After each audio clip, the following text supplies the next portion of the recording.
It's a goal. Who got the assist? Who got the assist?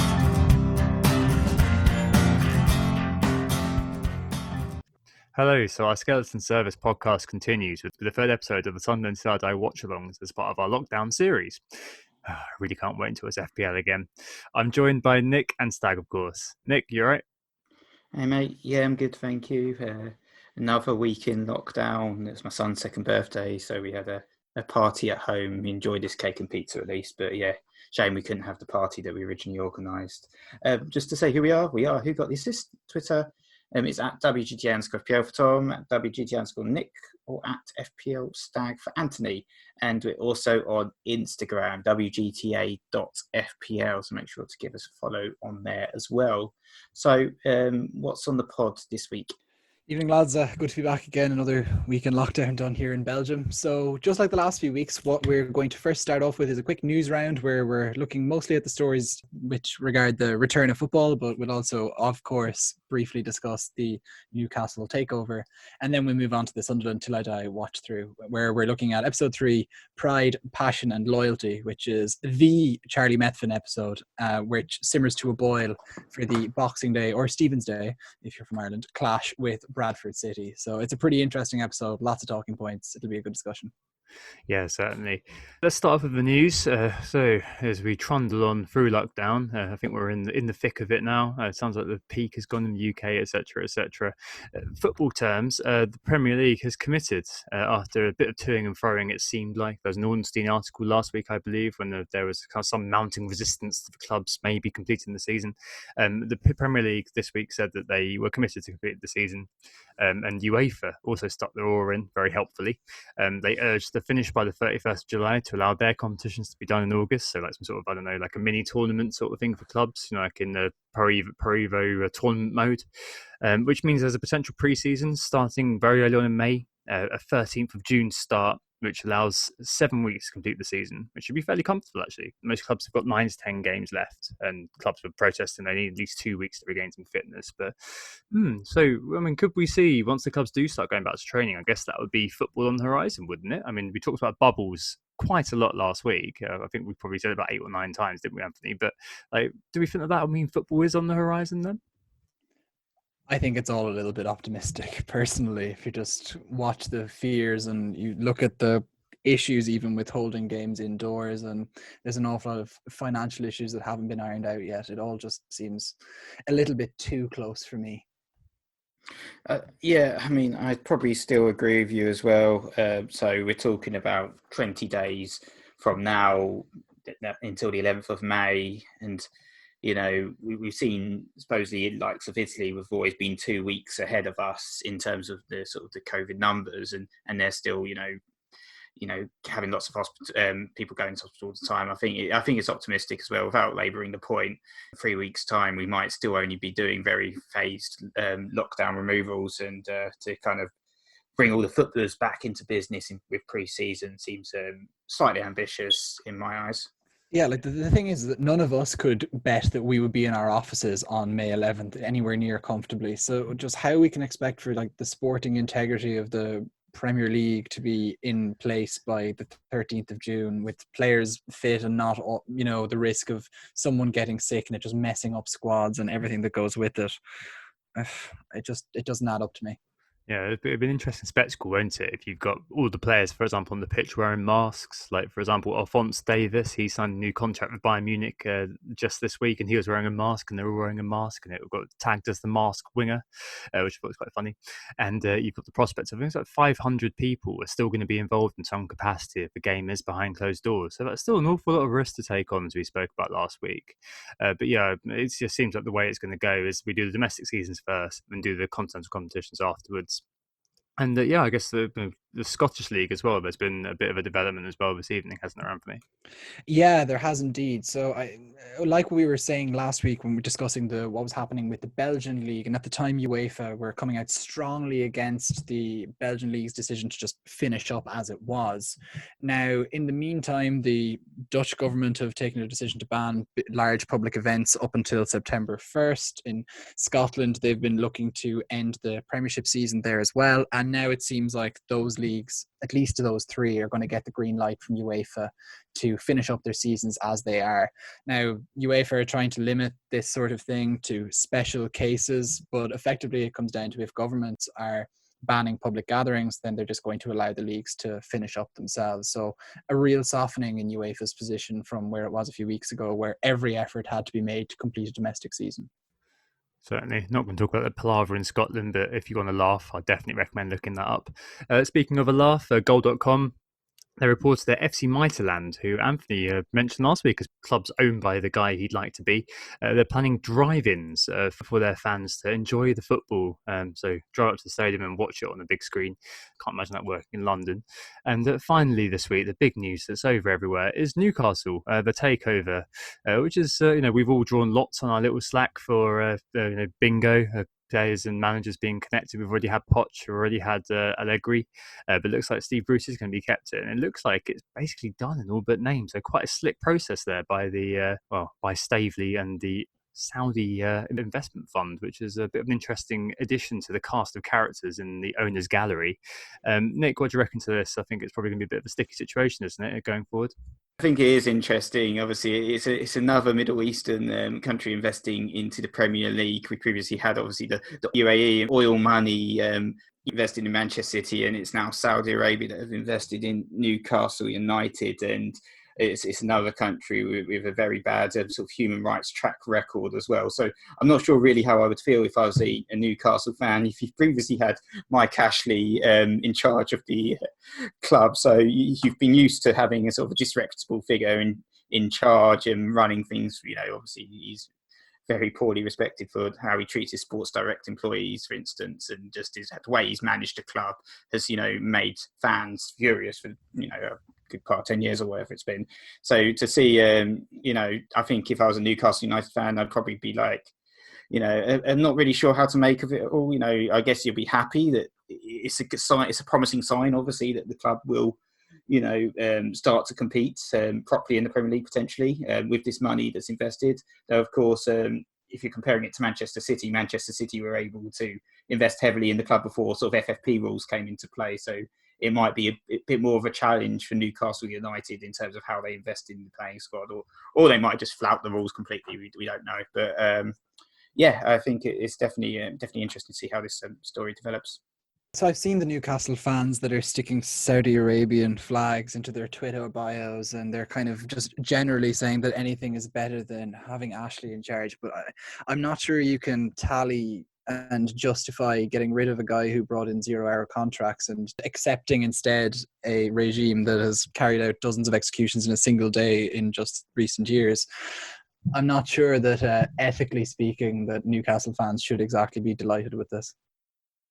It's levels, isn't it, really? On one level, I can understand why people are like, oh, it's great to see the back of Mike Ashley, as Nick says, but equating him to what is coming in, the word sports washing that comes to my mind when I look at that kind of takeover.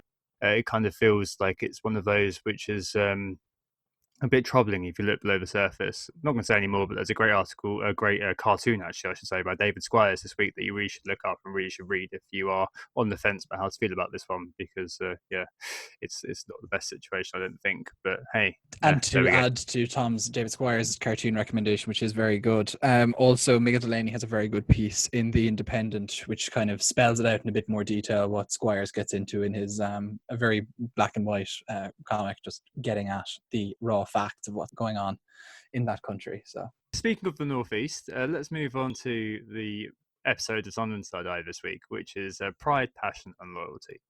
Who got the assist? Who got the assist? So, it's Season 2, Episode 3, midway through Sunderland Till I Die Season 2. And it's a fairly long episode. So last week, the old-fashioned way was only half an hour. This one's a 45-minuter. So a fair bit to unpack. And, the timeline begins for this particular episode with remembrance. So there's a Sunderland fan, counting his medals, talking about them. There's the parade. And it bridges into Sunderland, and how the collective spirit of unity has replaced serving for this guy. There's a shared joy as a goal scored. And he says, I see pride, passion and loyalty. That leads to the opening credits. On the river where they used to build the boats. The episode opens, it's late November. There's Christmas trees and festive song everywhere. Maja, Maja. I was calling him Marja last week, but I think that's probably a bit like my Salah stuff from last year. So Josh Maja is in the community, and he's saying, "I'll be here next year." He's lighting the Christmas tree, and he also says, a new contract's on its way. I think he's overheard saying that to a fan, but there's a kind of portentous overlay. Stuart Donald says this. The very visible elephant in the corner of the room is still Josh Maja and the contract and that sort of thing, because the whole thing changes if Josh Maja leaves the club, which is still a possibility. So yeah, there's a scene there, and there's also a scene with Jack Ross saying how he wants to keep him and how he'd love him to stay, but his job is to fix the situation if Maja does leave.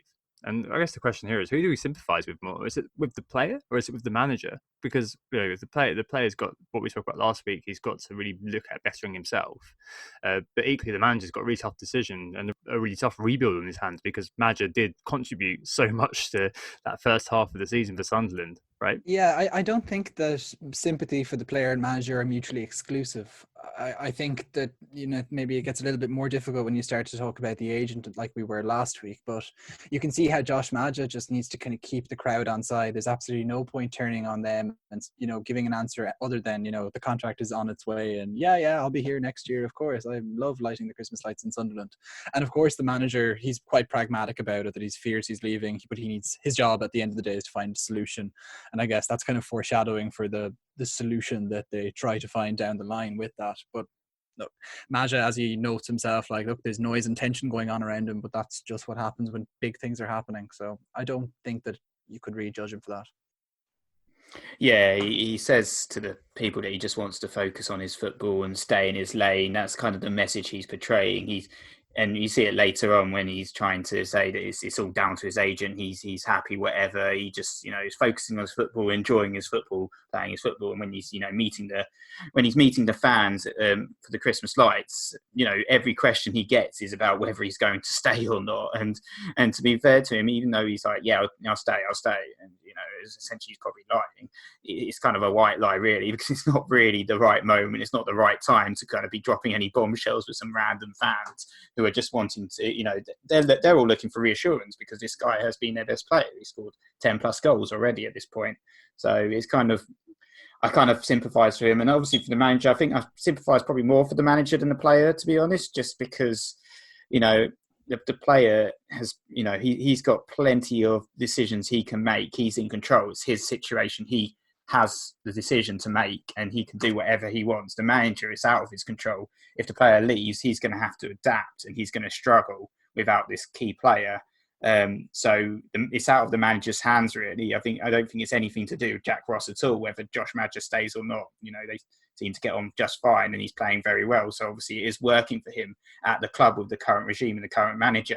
So it's not really the manager's fault if he does leave. It's about money ultimately and his future career. So I'd probably sympathise more with the manager over the player.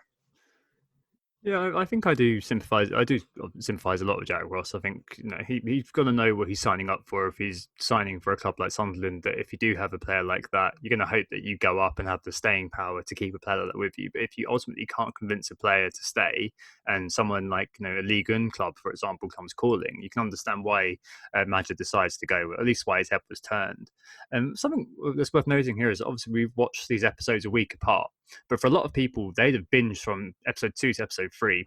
And if you watch that, the end of the last one, he was made to look so dodgy. And the start of this one, wow, he looks bad.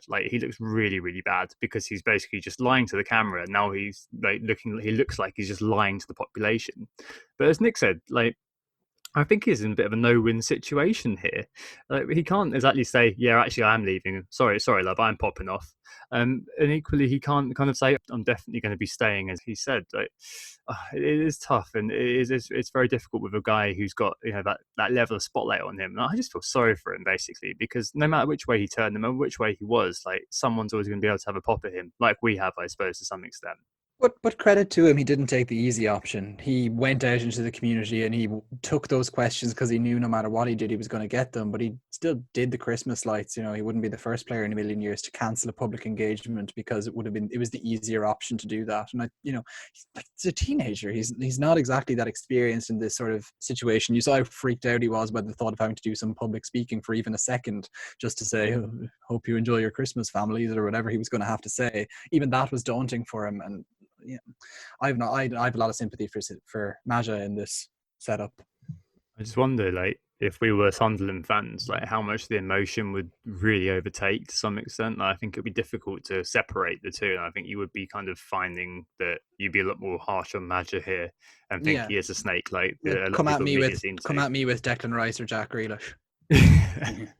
Exactly. I think when you have club loyalties and everything, you know, these fans will live and die for Sunderland, and if this player doesn't want to live or die for them, and you know, it's basically it's like a betrayal, isn't it, for the fans? If the player leaves, they're not interested in the player's career or what might be best for the player, they're interested in what might be best for the club. So if the player ditches the club, then they're going to hate him, and you see that all the time. So it's no surprise really that, you know, the Sunderland fans sort of ultimately hate this guy now because he essentially betrayed the club just as they were sort of on the up again and having some success in League One.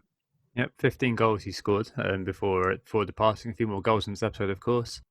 After kind of Maja's walkabout and kind of a little chat there, we go back to Charlie, who didn't see much of in the last episode, but Stag's at the very top. This is the Charlie Methven episode, and he's saying, you know, he's in his office and he's saying how Christmas is a spite for everyone's revenue, for the club's revenue in terms of sales. You know, how the exiles come back to Sunderland, and you know, I guess people are just looking for presents over the course of the festive period. And you see him addressing his staff as well. He's talking to everyone. It's an all-hands meeting, and he reiterates this sort of send balls to the culture that he said earlier on. This has developed an absolutely bizarre business culture where there's no point in driving revenue because in the end, you just send the bill to the owner. And that kind of creates inertia. The in-house culture, it seems, is poor. And you also see the staff scoffing at him. So when he makes a reference to a failed slogan from the Scottish referendum, you see Sophie Ashcroft, who's the corporate comms manager here, just roll her eyes basically at him. And she doesn't seem to be particularly warm towards this upstart from the south. He wants to kind of change that culture and drive us and challenge us. And I think sometimes you need it, but sometimes you maybe do overstep the mark a little bit. I found it quite interesting, actually, when I compared it to his speech to the fans in the first episode versus his speech to the staff in this episode. He definitely seemed more comfortable and more self-aware when he was addressing the fans and talking about, you know, the problems that the club had suffered over, you know, the past period, and how no one cared about the money, how they were spending money, and, you know, a rich man in America was just basically paying for everything, so no one cared. I feel like this time round with the staff, it feels very, very awkward. He seems very awkward and a bit stunted in his delivery as well. And as you said, it doesn't go down with the staff very well, judging by their reactions, and they don't, you know, follow his jokes. And perhaps I think because a lot of them probably have been at the club for a number of years, so he's taken on this regime with a number of staff that have been there and, you know, have been there for this attitude. So he's, you know, a lot of them probably feel, you know, personally insulted by the fact that he's saying this club's been, he's essentially saying you've all done your job horrendously because you've not cared about the money, you've not followed the money, you've just been, you know, sitting there doing your jobs, and things have got to change. It's been managed dreadfully. So I feel that perhaps there's a little bit of a personal insult to some of the staff who do not feel that it's been their faults and they've just been doing their job essentially. Like, I might need to get you guys to cast back a little bit further in your memories than I have to go. But this scene reminds me of when a substitute teacher comes into school when you're in primary school. And, you know, the very first day that they came, they shouted at somebody, and that's how they got people's attention in the first morning. And from then on, they could not get people to listen. They couldn't get people's attention. If they asked a question, they just got silence and guffaws, as we saw with the staff that time. And from that point of view, it's hard to feel for him. But from the other side of it, you see that he's being consistent, and you can tell that he's really trying to turn the ship. And he isn't exactly getting the buy-in from the staff there, in spite of all of his efforts. Yeah, I do think that, in contrast to what Nick said, perhaps, I think that the tone he used was actually the same. It was just it was received differently by the audience. I think we spoke about this last week, as Nick alluded to, that internal versus external sort of thing. And I think the projection of how he projects himself is different to different people, and that's what he doesn't seem to grasp internally. Externally, his aim is to tear things down and right wrongs, and kind of that's what an audience wants to hear. But he should really have moderated that differently for the internal audience. As Nick said, I think they probably did feel a bit insulted and did feel a little bit like, this guy's just bulldozing into our club and acting this way. And we'll talk about it a bit more later, but I think this creates the key point of tension in this episode, which is kind of Sophie Ashcroft, who seems like a bit of a kind of a vulnerable human who gets bulldozed by Charlie in this new sort of regime, very much in this episode. And I think that's kind of the first rumblings of how Charlie's style, and which is kind of hinted at in episode 1, really can rub people up the wrong way, which is probably not surprising given what we think about him. But at the end of the day, his raison d'etre to be there is to, as she says, rock the boat, and I don't think that the staff need to understand that this was a company that was hemorrhaging money. The culture does need to change, and whether or not his communication style is good or bad and could be better internally, at the end of the day, I think the staff need to understand that things need to change. Cool, right. Well, let's hold that thought there, because there is a little bit more to talk about later on with him. So from here, there's a little interlude, another magic goal, and we see one of the kind of more sympathetic, joyful characters in Sunderland Till I Die, Luke O'Nien, who's singing Madge's praises. He's saying he's on him to stay. He said he himself had a poor start, but is now coming to his stride. And there's a game with Barnsley, and you see Luke O'Nien scoring the 4th. It's really heartening for the young lad. You see him celebrating. And we just kind of think, what a genuine guy. And he talks about how football has given him an epiphany and helped him to personally grow. When I look back at it now and I talk to my family about the tough times, it just makes where I am now a little bit more special. Worth meditating here quickly on Luke O'Nien's role in the show, I suppose. What does he do for us here?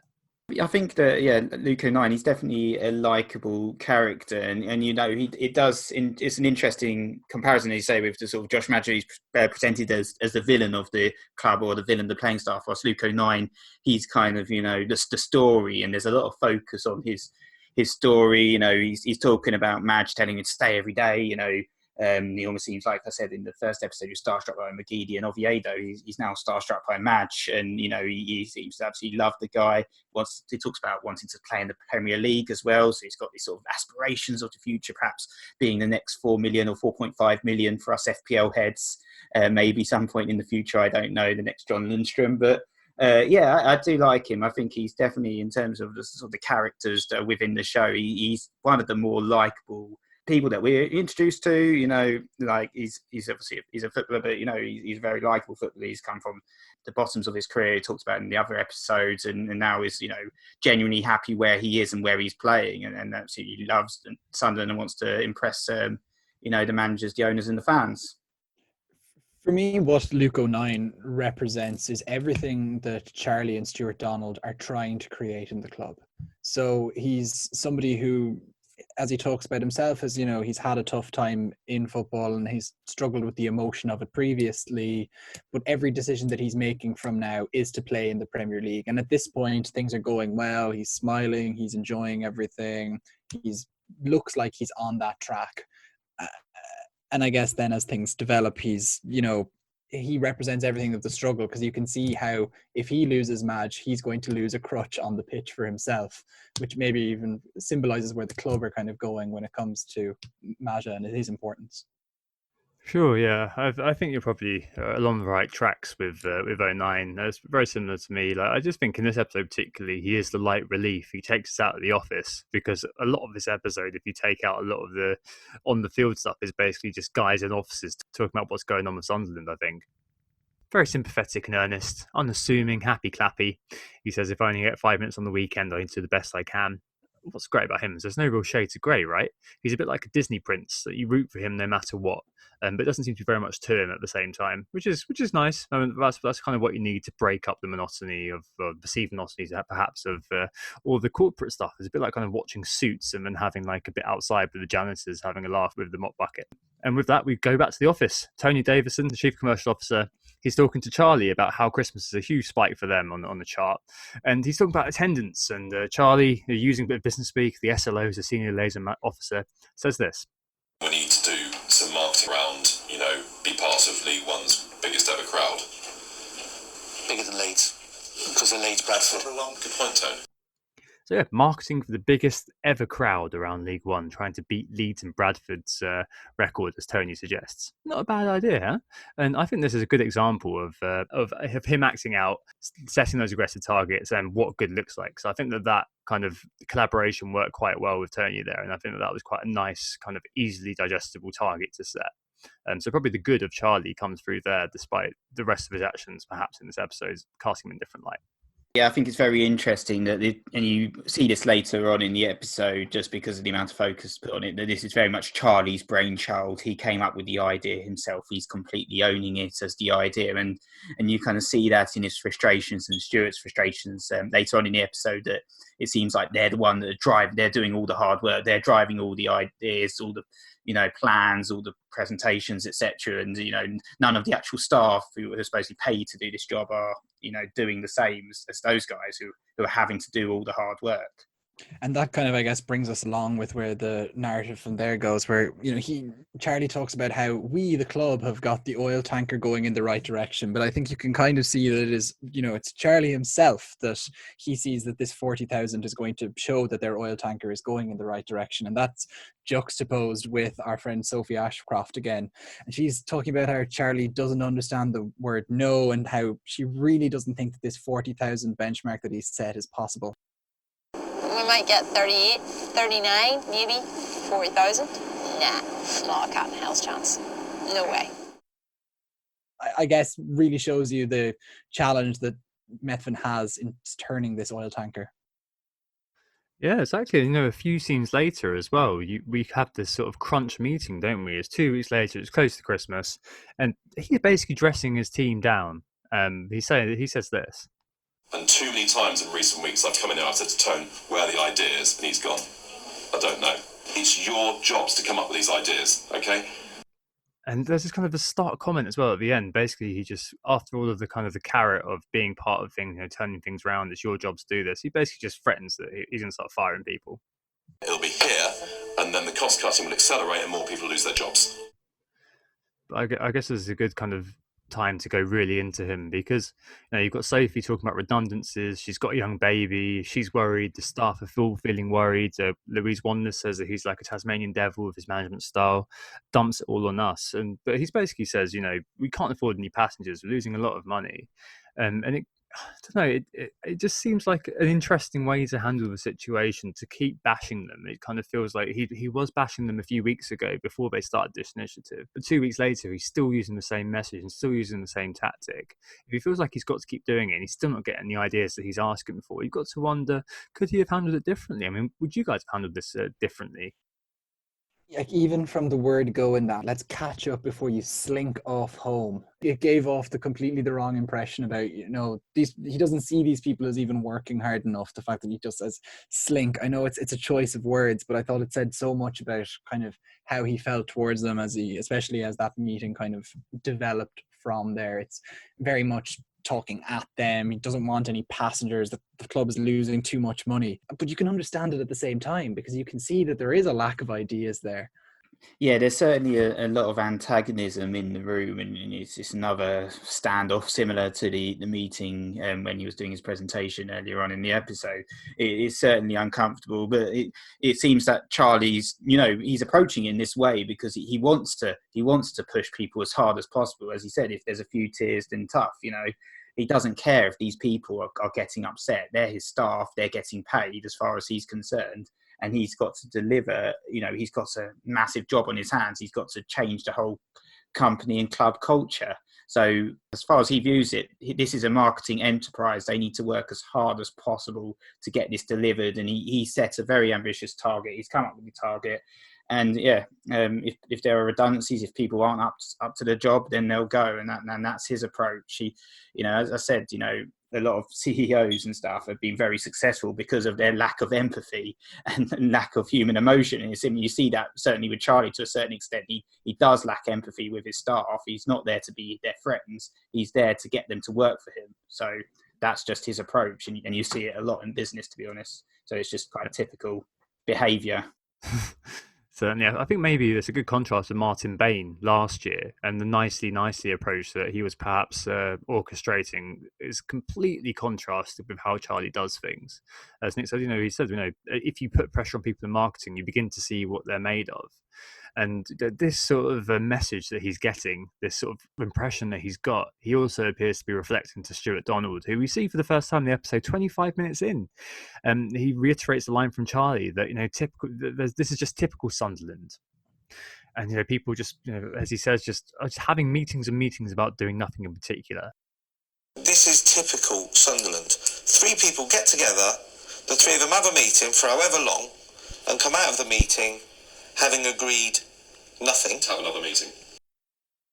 And the leadership team, they say that basically it's down to them. They need to solve it. Charlie alleges that everyone's leaving at 4:59, and it's one of those sort of cultures. But I mean, Tony says something, doesn't he, Nick? And it doesn't really.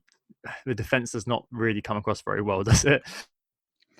No, I did find that Tony's defence of his staff was particularly weak, just in terms of its delivery. You could tell that he wanted to try and make an effort to try and defend them, but I think we saw it actually early in the episode when they got asked, Tone, where are the ideas? This was Charlie talking to camera. He said, I don't know. So, previously he's spoken to Tone and there were no ideas coming out the team. So it's potentially Tone's. I don't know if they recruited Tone himself or he was part of the legacy staff, but it seems. I think he was in the first. I think he was in the meeting on episode 1.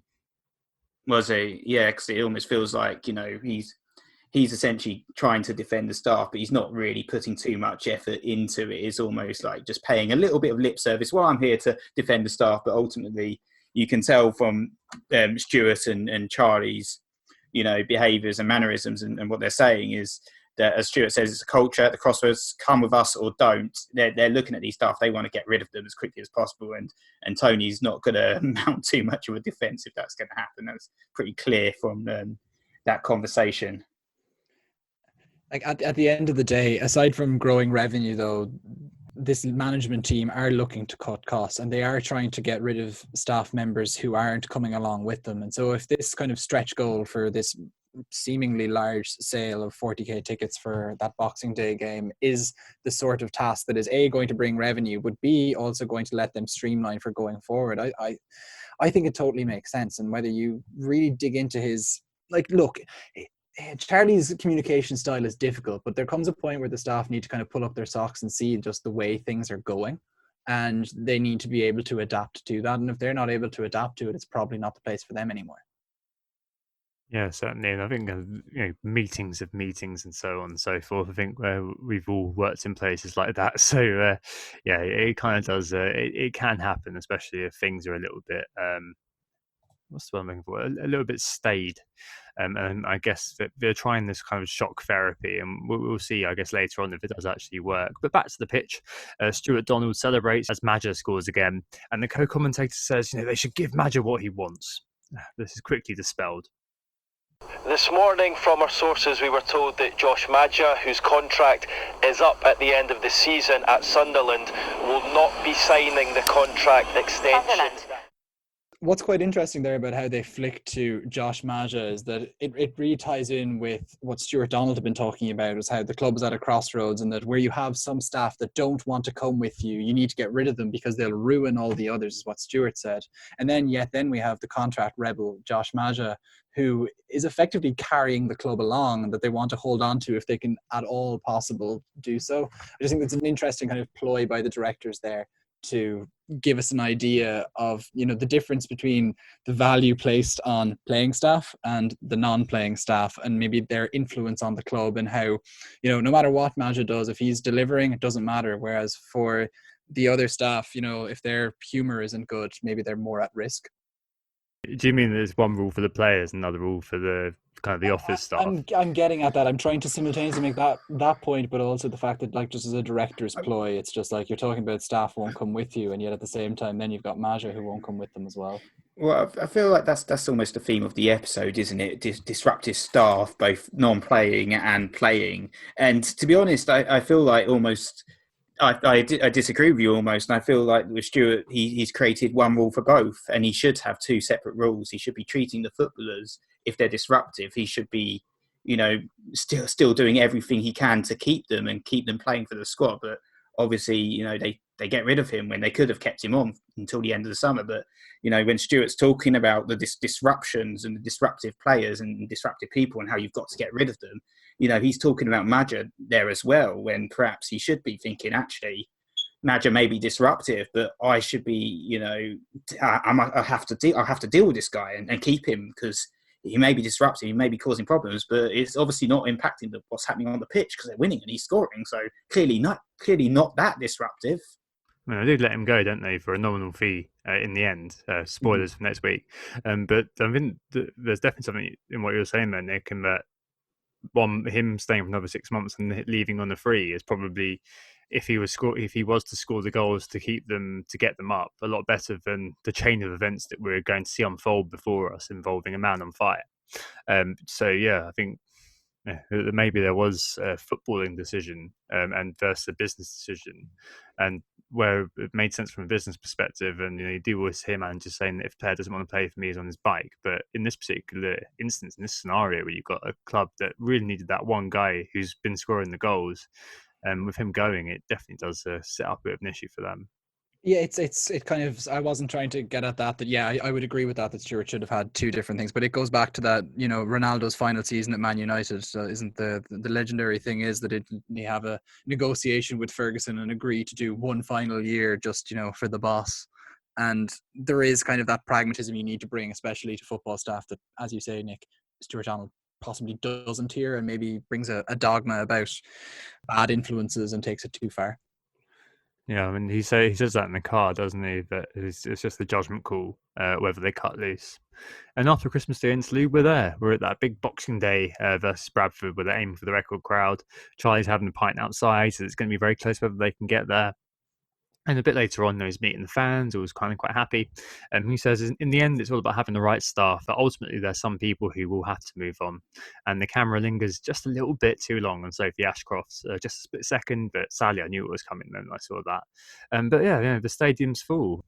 This is quite an entertaining scene. You talk about changing the culture, it's like pushing a boulder over the hill, but he's also, supposedly giving these sort of menial jobs to Sophie as well, calling out that she's sent to fetch him a beer, and again she's sort of like slagging him off, but a little bit behind his back to the camera, saying the jobs I have to do for this man. At this point, I kind of felt that she was actually being quite ballsy to be talking to the camera about your boss like that. I felt like, okay, it's not going to last for her very long. I had similar thought, but a different scene that made me really think that. Thinking, actually, if she's saying that to the camera, she must be knowing that her time's up and this is going to be the end for her very shortly, because she's just basically saying, look what this guy is making me do. She's trying to paint him as the villain here. She's looking at him saying, this guy's just making me bring beers. I'm just doing all these menial jobs and I'm working my socks off and not getting any reward. And instead, I'm just going to be thrown to the wolves, essentially. But do you guys have an issue with him asking her to get a beer? Just a yes or no? No, I didn't. I didn't read it that way at all. I thought that she was just facilitating on the day. Nick, do you have an issue with the beer? Like him making that sort of request? I didn't think necessarily it was her job to do that sort of thing. She's not meant to be there to fetch him beers and things like that. She's not his personal PA who's meant to be working for him hand on foot. So I almost thought it was a little bit inappropriate, yes. But at the end of the day, her job is to facilitate the CEO on match day. That pre-match time that a CEO has, and you can see he's trying to get in with the fans and talk with people and make himself known and be a part of the club. And he doesn't have time to be going faffing about getting beers. There's only a certain amount of time before the game, and I think you're just use your staff as you can. Sure, she was only looking to give him a tour somewhere otherwise, and I don't know. I struggled to feel for her in that moment. I really thought that he just wanted his beer to just fit in and to be just part of the club and do his job. And she kind of was kicking back to have any sort of expansion of her role. I didn't see it that way either, but interesting. You can agree to disagree, I suppose. But yeah, into the stadium we go. Charlie looks encouraged. He says, "We're going to harness this crowd. It's full." And in game, we had the first half, and really, this reminds me because I was watching Lord of the Rings over the weekend, showing the other half. Finally, the Return of the King, and it struck me. These are basically just battle scenes, aren't they? That's literally all they are. We have a fight scene or something in that sort of movie. This is what these are. You've got 5-10 minutes of the cut and frost going on, and yeah, no, as you said on last pod, it's a great way to make time pass, but also really just hypnotic in some ways, isn't it too? Well, we're not used to watching the game from those angles, so I think all of us are. I think you get a much greater appreciation of the ability of a player like Aidan McGeady to go past players when you watch how they move, and also the way Josh Maja just finds himself in those positions and manages to swivel and get his shots off. I think it's really, I find it really interesting to watch football from that angle personally, and also just the way it takes the narrative on. And maybe, it lacks the depths of a Lord of the Rings battle scenes, but sure, the goals and the saves and the penalties and whatnot are certainly big moments, and kind of their importance in the overall narrative of the episode straight away. I think if we're going to cover the football section of the this part of the episode here, I think particularly with the second second half, when there was that controversial goal that where it looked like a goal from the camera angle, the Roy Carroll moment. Yeah, they decided that it wasn't a goal, and you could see the intensity of the fans are shouting, the abuse, and as you said, it's not something we would really see properly if we were actually watching the match live. The way that they pan on the fans, hurling insults, swearing. I think particularly that scene did feel very much like like a proper battle, and just you could kind of almost felt for the referee and the linesman, because they were going to be screwed either way if they declare. And that's kind of, you talk about the home advantage as well for clubs, and that really brought in the home advantage. I feel like if that was an away match, they could have very easily made the opposite decision, but they were almost too scared to declare it a goal after kind of the amount of abuse that they would be getting for the rest of that match if they had decided that was a goal later on. If only there was a video assistant referee thing that they could employ to make those decisions, to help those decisions. But before we go to the second half, we've got to talk about half time and the ugly scene that sort of unfolds. Oh yeah, well, there is Longstaff. I'm not talking about him though. I'm talking about Charlie and Sophie. So we're speaking to perhaps what Nick was hinting at. Yeah, she's kind of trying to read him the numbers, and he's kind of basically says this. Okay, fucking tell them. I'm not a corporation. I don't need to be treated like a fool. Okay, tell them to get a fucking number, and if it's 200 out, it's okay. And I'm in two minds about this scene, because I think he definitely is a little bit too forceful for me. It is in keeping with who he is, but it does feel a bit too forceful for me and a bit disrespectful. And Nick, I've got to ask: is this moment your wife cracked and decided that she really didn't like him, or she already made that decision? No, she actually quite liked him. She told me she liked him after the first episode, but after this episode, she was like, yeah, she really hated him. She was kind of slagging him off right until the end, especially with the final scene, which we'll cover later. But yeah, in this particular scene, this was the moment when she thought, actually, this man is horrible. She thought, he's so horrible. Why is he being like this and making basically hurling abuse at the lady? But obviously, from his perspective, and this is probably almost another nail in her coffin technically, when she says, if we get it, we get it, essentially is what she says about the numbers. And Charlie says, well, that's when he flips, essentially, when she says that, because she's basically being very blasé about basically everything he's been working to for the last month or so has been about making this speech on the pitch and presenting the number to the crowd. And, to be told, oh no, we're not going to be able to get that number, or not going to have that number, that's the attitude he's not looking for. He just says, I don't care if it's an exact number. I need a number because I'm about to do a presentation and I've been working my socks off to do this presentation. And so that's kind of why I kind of understand what pushed him, because he's about to try and, do this speech essentially. And she's just saying, no, we're not ready. We can't do it. We can't deliver it. And, as you said before we went on air, it's this sort of JFDI attitude, isn't it? You just get the numbers. Don't care if it's accurate. Doesn't matter. Deliver it. Even if it's broken, deliver it kind of attitude that is why he reacted in this way, I guess. And it is an ugly disagreement, isn't it?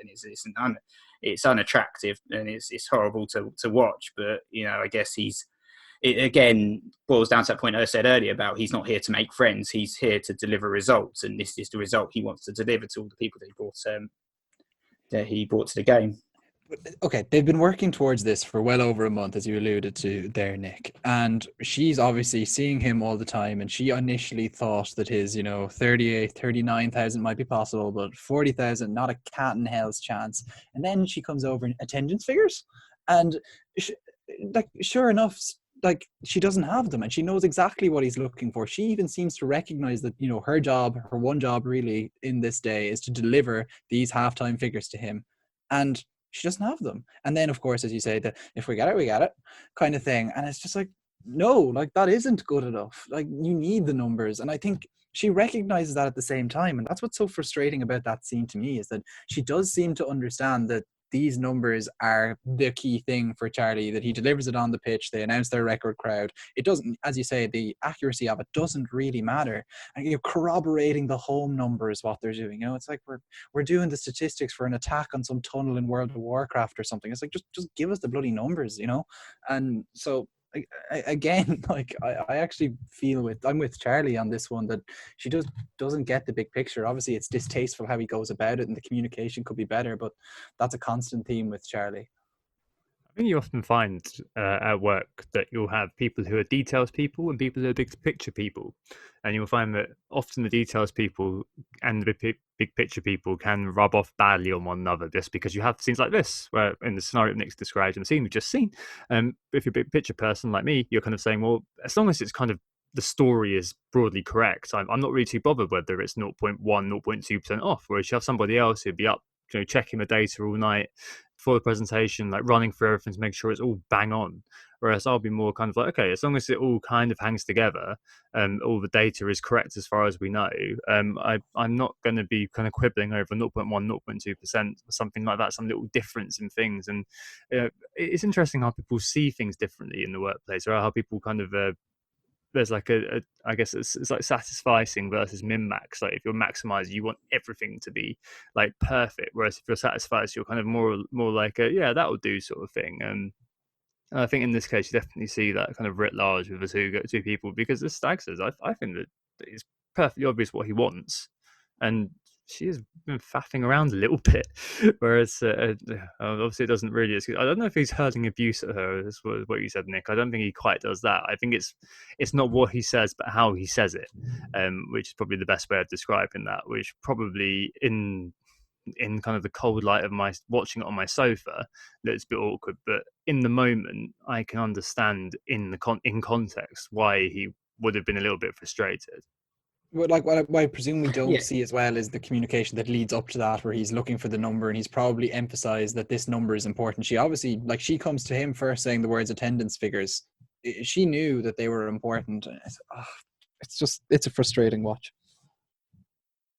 Yeah, I mean, perhaps I was wrong to say hurling abuse, but he's passionate, he's aggressive, cursing a lot as well, which perhaps could be considered unprofessional in his treatment of her. So I think I can understand from my wife's perspective as well, particularly why she thought this was not the right way of treating someone, and it's horrible. Basically, it's a horrible attitude. But it's just what you see a lot in business. Ultimately, if you work in business for a long time, this kind of thing is relatively common. So it's kind of like you can look at it from an empathetic scenario, which my wife was doing, or you could look at it from a purely business sense scenario and say you can empathise with Charlie from that angle.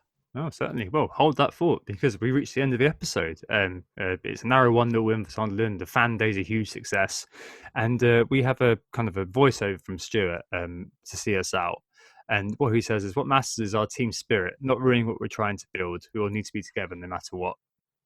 But this is really harshly juxtaposed with a couple of scenes. One, Josh Madger slinking off into a side room because he was substituted early, and the other is Sophie Ashcroft being hugged as her belongings get packed in her car. She's seemingly been made redundant. So this kind of brings to an end the opposition we've kind of had running through this entire episode, and it looks like Sophie's been made redundant effectively for however, I guess how this has been shot is the way they're making us think about it is that she's been made redundant by Charlie from her job, I suppose. And Is that fair, do we think? How do we feel about this? The juxtaposition there between Madger and Sophie Ashcroft is very interesting, as I said earlier, with Stuart talking about, if you're not with us, you're against us, and that talking about the team as well as the playing staff and the non-playing staff. And as I said, perhaps he should be treating them slightly differently. Obviously, I am going to be sympathetic to her. I mean, we're only looking at it from, and it's worth highlighting, we're only looking at it from an angle of about 6 to 7 different scenes that we've been presented with by the producers of the show.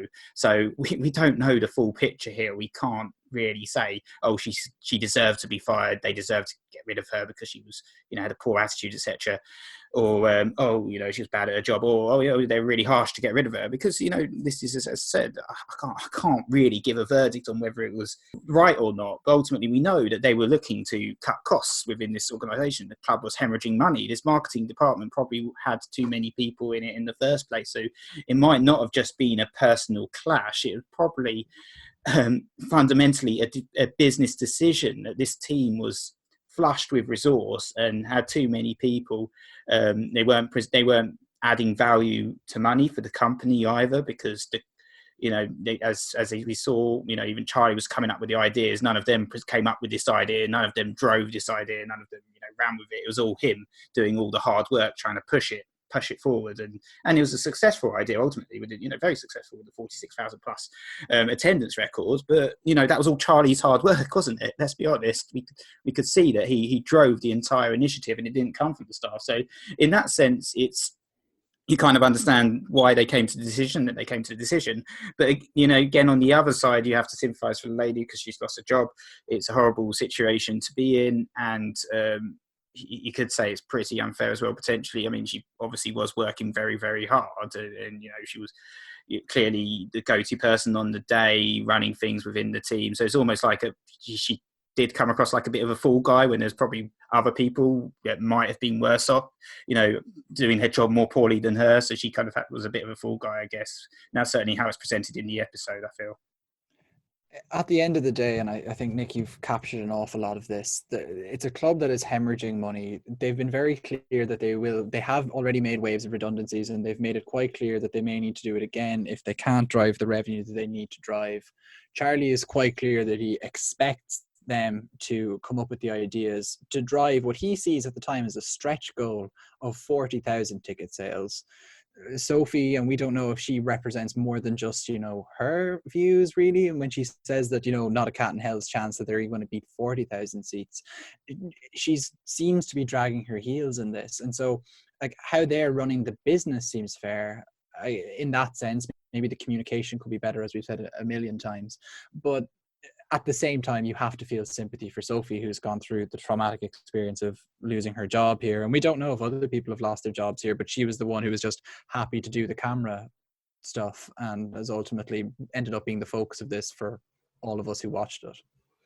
Yeah, certainly. I think the way it was shot, I think if you were just watching it, binging your way through, I think that the way it is shot, is just you feel like you could probably be very, very sympathetic of her, and I think her story arc, I'm really sorry, I know it's a real person, but in this context I'm going to treat her like a member of the dramatis personae.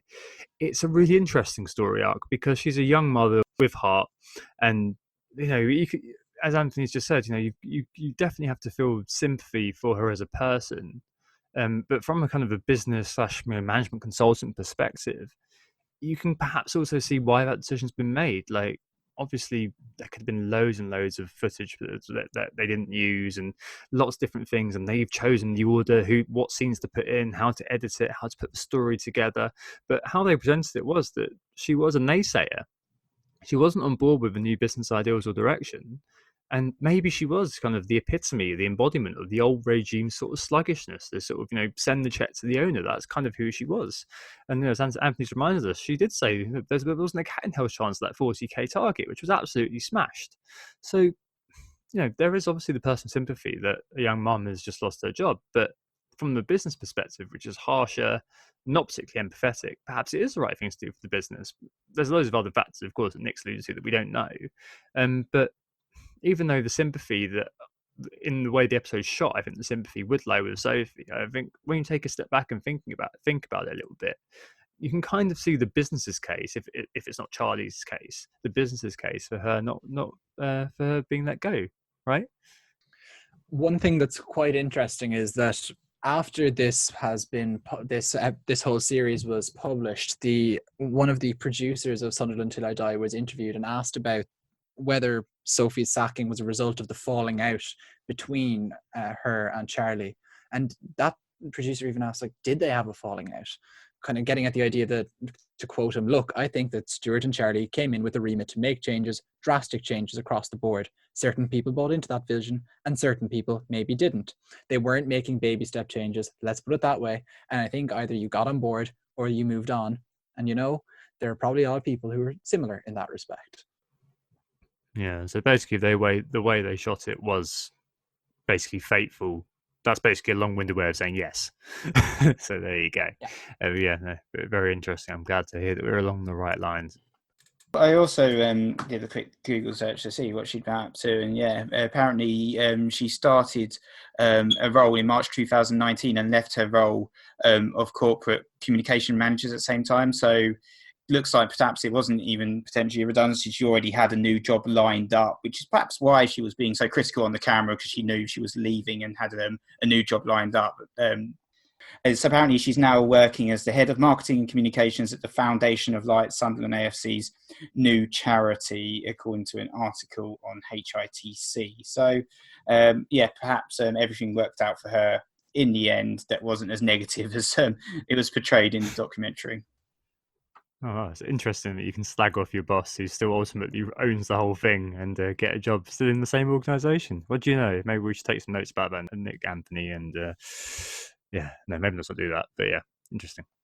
Cool. All right. Do we like this episode, guys? I personally really enjoyed it. I thought I really like every time we get a glimpse into the upper echelons of the club and how it works and the decisions they make and the analysis they do in advance, and maybe even how communication goes on and how they achieve goals or miss their goals. In this case, achieve their goals, and this is definitely, I think, the high point in the season for Sunderland. Everything's going well. They're second in the championship. They've smashed this record and hit 46,000 sales. Everyone's smiling. Maja is still at the club. Everything's going well, and I think they capture it, but also maybe foreshadow the storm clouds that are gathering quite well too. Yeah, I would have to say this has probably been my favourite episode so far of the series. I just really enjoyed just like all the business elements to it. Like a little bit nerdy of me to say that, but it was just so focused on what was going on within the business and the money and how to manage it and the marketing elements and stuff like that. I found that really, really interesting. I think if you're like a bit of a hardcore football fan, you might not enjoy it if you're just kind of just into watching the game and seeing them perform and see what happens on the pitch. But it's not about what's happening on the pitch, it's what's happening behind the scenes, and just kind of getting into the intrigue of it all, and the opposing sides, and really trying to, because normally when I'm watching a TV show I kind of just I zone off a little bit, because we're doing the pods it made me think a lot more about every single scene and every element and try and come up with my own views and arguments for both sides. Just I think really brought it home how good an episode this particularly was. Yeah, certainly. It was the deep breath before the plunge to still Gandalfism. It definitely did feel like it was that moment where all the cast of characters are together, but it was just that kind of fleeting moment before they're all kind of torn apart. And you're right, Nick, it was a bit like Suits or something. They made all the office politics and machinations look like a medieval court drama. I don't know. It was almost like West Wing or House of Cards or something in real life. It was really interesting. But I mean, if you look at the bold facts of what you just watched, you basically just watched a load of office politics with a little bit of football in between. Very interesting, and that kind of really highlights to me how important that little kind of throwaway Luco 9-bit was, just to break it up. Otherwise, it would have just been a load of men and women in an office all talking about business stuff the whole episode. But they made it enjoyable, which is absolutely brilliant. Be interested to see where it goes from here.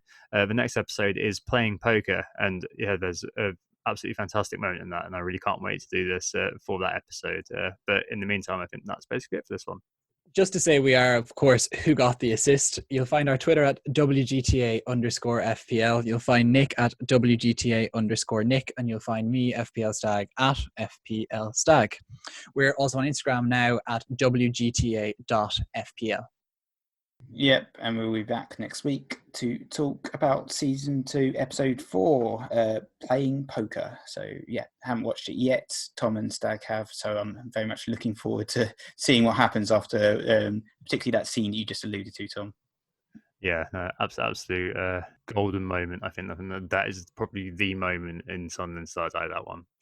But yeah, stay safe. I hope this assists you watching Sunderland Till I Die better.